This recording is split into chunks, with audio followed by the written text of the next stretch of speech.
Fifth exclusive వార్త ఢిల్లీలో కాలుష్యం లెవెల్స్ మరింత ప్రమాదకర స్థాయికి చేరుకున్నాయి. చాలా చోట్ల AQI లెవెల్స్ 350 దాటింది. Commission for air quality management నిర్లక్ష్య వైఖరిపై సుప్రీంకోర్టు తీవ్ర ఆగ్రహం వ్యక్తం చేసింది. కమిషన్లోకి మరికొంతమంది నిపుణుల్ని తీసుకోవాలని సూచించింది. ఢిల్లీలో కాలుష్యానికి కారణాలు, దీర్ఘకాలిక పరిష్కారాలపై నివేదిక ఇవ్వాలని ఆదేశించింది.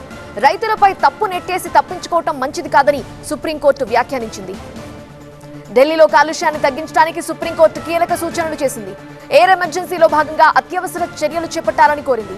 వాహనాల కాలుష్యాన్ని తగ్గించాలని, థర్మల్ ప్లాంట్ల కాలుష్యాన్ని నియంత్రించాలని, ఇంధన విక్రయాలపై ఆంక్షలు పెట్టాలని సుప్రీంకోర్టు ఆదేశించింది. మరిన్ని వివరాలు అందించడానికి మా బ్యూరో చీఫ్ గోపి లైవ్ లో సిద్ధంగా ఉన్నారు. గోపి, సోనియా గాంధీ హెల్త్ కండిషన్ ఎలా ఉంది, డాక్టర్స్ ఏమంటున్నారు, అలానే ఢిల్లీలో సిచ్యువేషన్ ఎలా ఉంది?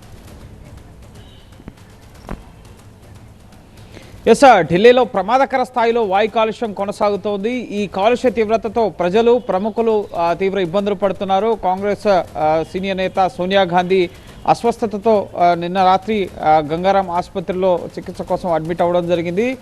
తీవ్రమైన దగ్గుతో ఆవిడ ఇబ్బంది పడుతున్నారు. వయోభారం 79 ఏళ్ల వయసు. గతంలో కూడా అనేక సార్లు ఈ కాలుష్య సమస్యతో, ముఖ్యంగా శ్వాస సంబంధిత సమస్యలతో ఆవిడ ప్రతి శీతాకాలం కూడా ఈ విధంగా అనారోగ్యంతో ఇటు హిమాచల్ ప్రదేశ్ లేదా ఢిల్లీ గంగారాం ఆసుపత్రి లేదా ఫారిన్ కంట్రీస్లో కూడా చికిత్స తీసుకుంటున్న పరిస్థితి సోనియా గాంధీ గత కొన్ని సంవత్సరాలుగా శీతాకాలం వచ్చిందంటే ఆవిడ అస్వస్థతకు గురయ్యే పరిస్థితి నెలకొంటుంది. సో దీనికి ప్రధాన కారణం ముఖ్యంగా చలి తీవ్రత, అలాగే ఇవన్నీ కూడా ఈ వాతావరణ పరిస్థితులు ఒకటైతే కాలుష్య తీవ్రత ప్రతి ఏటా కూడా ఢిల్లీ ప్రజల్ని తీవ్ర ఇబ్బందులకు గురి చేస్తోంది.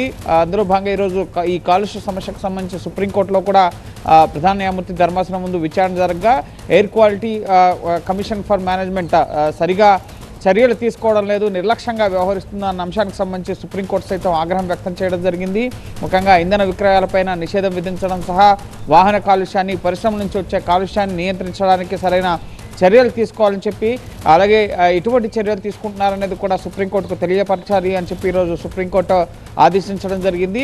ఓ పక్క పొగమంచు, అలాగే చలి తీవ్రత, ఈ కాలుష్యం, అలాగే గాలిలో ఉన్న బ్యాక్టీరియా స్థాయిలు కూడా WHO ప్రమాణాల కంటే మించి 16 స్థాయిల కంటే ఎక్కువ స్థాయిలో బ్యాక్టీరియాస్ కూడా నిండిపోయాయి అని చెప్పి శాస్త్రవేత్తలు తమ అధ్యయనాల్లో వెల్లడిస్తున్న పరిస్థితి. సో ఢిల్లీలో ఉండాలంటేనే ఒకనొక భయానక పరిస్థితులు నెలకొన్నాయని చెప్పొచ్చు. సాధారణ ప్రజానికం నుంచి ప్రముఖుల వరకు కూడా ప్రతి ఒక్కరూ కూడా ఈ కాలుష్యం, చలి తీవ్రతతో ప్రస్తుతం ఇబ్బందులు పడుతున్న పరిస్థితి. సో చూడాలి మరి ఎటువంటి పరిష్కారంతో air quality commission for management సుప్రీంకోర్టుకి ఈ కాలుష్య నియంత్రణకు సంబంధించి ఎటువంటి చర్యలు తీసుకుంటారు అనేది చెప్పబోతుంది. అలాగే సుప్రీంకోర్టు ఇంకా ఎటువంటి ఆదేశాలు ఇస్తుందనేది మనం వేచి చూడాలి.